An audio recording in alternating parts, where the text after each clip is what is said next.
Some people read more, some people read less, but here are the books that I read during the month of April. So I read four books this month, ranging from science to a pretty scary book about nuclear war. First book I read is called Mapping the Darkness: The Visionary Scientists Who Unlock the Mysteries of Sleep.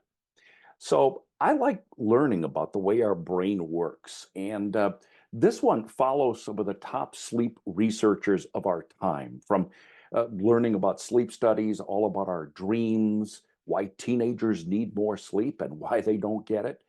Now, if you're looking for a book that is purely about the way we sleep and what happens when we sleep, you could be a little disappointed because while this excellent book does cover all of those subjects, it's really more about a journey of how the researchers learned about what we know and what happens when we sleep. The second book is called Burn Book, a tech love story. I don't know if you're familiar with the work of technology reporter Kara Swisher.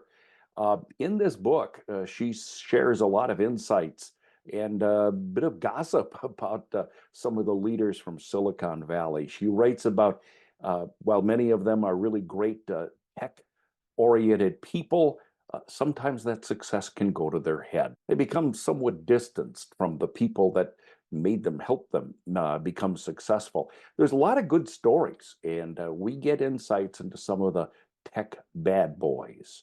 Third book I read is My Philosophy for Successful Living by Jim Rohn and Vic Johnson. This is a personal development book. Rohn, in case you're not familiar with him, prior to his passing, he was a very popular motivational speaker. And this book focuses on the importance of continuous learning, self improvement, and service to others. He believed that we can attract wealth, achieve personal fulfillment, and impact the world if we follow that recipe.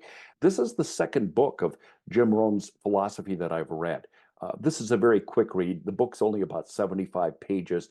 It reinforces a lot of the things you probably already believe in.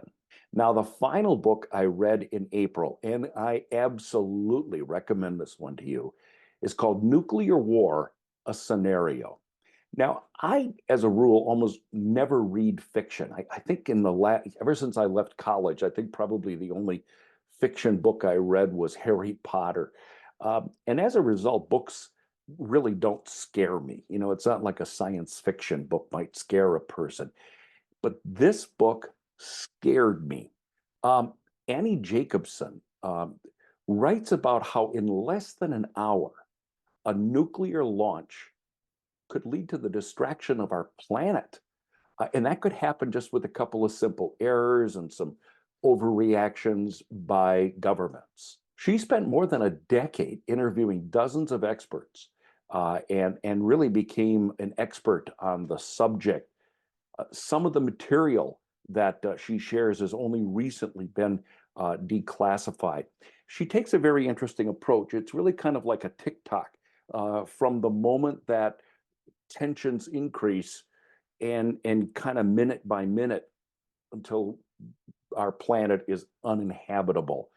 Um, it's a tremendous book. And in between that kind of TikTok, she teaches us about the power and the impact of a potential nuclear war.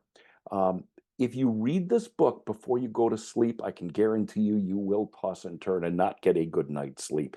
It is, in fact, scary stuff. The book, again, is called Nuclear War, a Scenario. This is one I really recommend to you. So that's what I read in April. What did you read? Leave your recommendations below.